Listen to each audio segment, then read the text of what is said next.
नमस्कार दोस्तों, मैं स्वागत करता हूं आपका आज 19 अगस्त 2025 की सबसे जरूरी 10 खबरें जो आपकी सुबह या रात तय कर देंगी। हर खबर के बाद एक छोटी सी झलक और अगली खबर की ओर बढ़ते हैं। चलिए शुरू करते हैं। राष्ट्रीय राज्यसभा में इंडियन पोर्ट बिल 2025 पारित। राज्यसभा ने इंडियन पोर्ट बिल 2025 पास कर दिया है।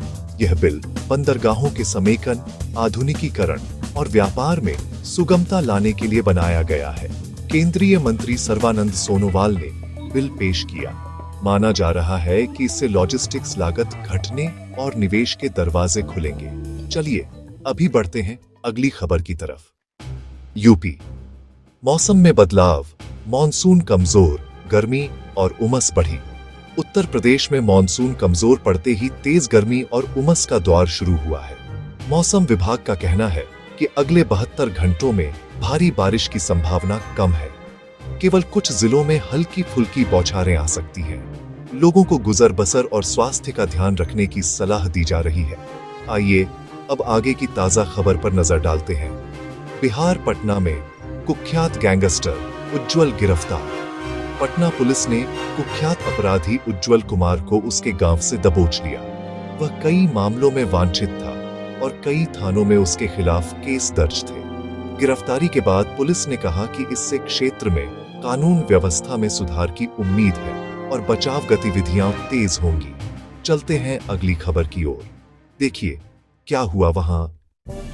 एमपी मुख्यमंत्री का दौरा और विकास योजनाओं की घोषणा। मध्य प्रदेश के मुख्यमंत्री मोहन यादव ने कई जिलों का दौरा कर विकास परियोजनाओं और नई योजनाओं की घोषणा की। दौरे के दौरान स्थानीय समस्याओं, बुनियादी ढांचे और रोजगार से जुड़े प्रस्ताव पेश किए गए। प्रशासन ने कहा है कि ये घोषणाएं विकास को तेज करने की दिशा में है। अब बढ़ते हैं अगली खबर की तरफ। जुड़ी हुई अपडेट्स है। राष्ट्रीय चुनाव आयोग पर कांग्रेस का हमला। कांग्रेस ने चुनाव आयोग पर आरोप लगाए हैं कि वह निष्पक्षता खोकर भाजपा के इशारों पर काम कर रहा है। यह हमला राहुल गांधी की वोटर अधिकार यात्रा के दौरान अलका लांबा और अन्य नेताओं की ओर से आया। विपक्ष ने आयोग की कार्रवाइयों की समीक्षा और पारदर्शिता की मांग उठाई है। आइए आगे की खबर पर चलते हैं। क्या बयान आया अगला। सरकारी योजना वित्तीय समावेशन पर जोर, जन सुरक्षा पोर्टल लॉन्च। केंद्र सरकार ने वित्तीय समावेशन को प्राथमिकता देते हुए जन सुरक्षा पोर्टल लॉन्च किया है। यह पोर्टल पीएमजेजेबी और पीएमएसबीवाई जैसी योजनाओं की जानकारी देगा। साथ ही विदेशी निवेश बढ़ाने के उपायों का भी जिक्र किया गया है, जिससे छोटे निवेशकों तक लाभ पहुंचाने की उम्मीद है। चलिए अब जानते हैं अगली खबर क्या है। यूपी मौसम विभाग का अलर्ट। उत्तर प्रदेश के मौसम विभाग ने 19 और 20 अगस्त के लिए हल्की से मध्यम बारिश की चेतावनी जारी की है, जबकि 21 अगस्त को कुछ क्षेत्रों में भारी बारिश की संभावना जताई गई है। लोगों से सुरक्षित स्थानों पर रहने व नदी नाले के पास जाने से बचने की सलाह दी गई है। तुरंत चलते हैं अगली खबर की ओर। पढ़िए आगे क्या है। बिहार एनडीए का इंडिया गठबंधन पर हमला। राहुल गांधी की वोटर अधिकार यात्रा के पहले दिन के बाद एनडीए ने इंडिया गठबंधन पर तीखे बयान दिए और इसे राजनीतिक स्टंट बताया। राजनीतिक वाद विवाद तेज हुए हैं। दोनों ओर से तर्क प्रतितर्क जारी हैं और चुनावी अखाड़े में यह नया मोड़ माना जा रहा है। अब बढ़ते हैं अगली खबर की तरफ। अभी क्या अपडेट मिली है।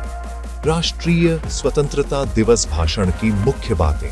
प्रधानमंत्री के 15 अगस्त 2025 के स्वतंत्रता दिवस भाषण में जीएसटी सुधार, 1 लाख करोड़ रुपए का रोजगार कोष और डेमोग्राफी मिशन जैसी घोषणाएं शामिल रही। आज इन घोषणाओं से जुड़ी नई जानकारी और आगे के क्रियान्वयन के तौर तरीकों पर अपडेट्स सामने आए हैं। आइए अंतिम खबर की तरफ चलते हैं। एक आखिरी अपडेट। एमपी लाइव अपडेट्स में राजनीति और मौसम की खबरें। मध्य प्रदेश के लाइव अपडेट्स में आज राजनीति, प्रशासन, अपराध और मौसम से जुड़े सामान्य अपडेट जारी किए गए हैं। फिलहाल कोई बड़ी घटना नहीं हुई, पर स्थानीय स्तर पर कई छोटे छोटे कदम और घोषणाएं रिपोर्ट किए जा रहे हैं। प्रशासन ने निगरानी तेज रखने का आश्वासन दिया है। यह थी आज की आखिरी खबर। नीचे पूरा सार देखें। कैसी लगी आपको ये सारी खबरें? मुझे कमेंट्स में जरूर बताइए। अगर वीडियो अच्छा लगा हो तो इसे लाइक कीजिए और अगर आपने चैनल को सब्सक्राइब नहीं किया है तो अभी सब्सक्राइब कीजिए। साथ ही घंटी के निशान को दबाना मत भूलिएगा ताकि आपको हमारी हर नई वीडियो का नोटिफिकेशन सबसे पहले मिले। मैं फिर मिलूंगा ऐसी ही अच्छी और खास खबरों के साथ। तब तक के लिए जय श्री राम, जय हिंद, वंदे मातरम।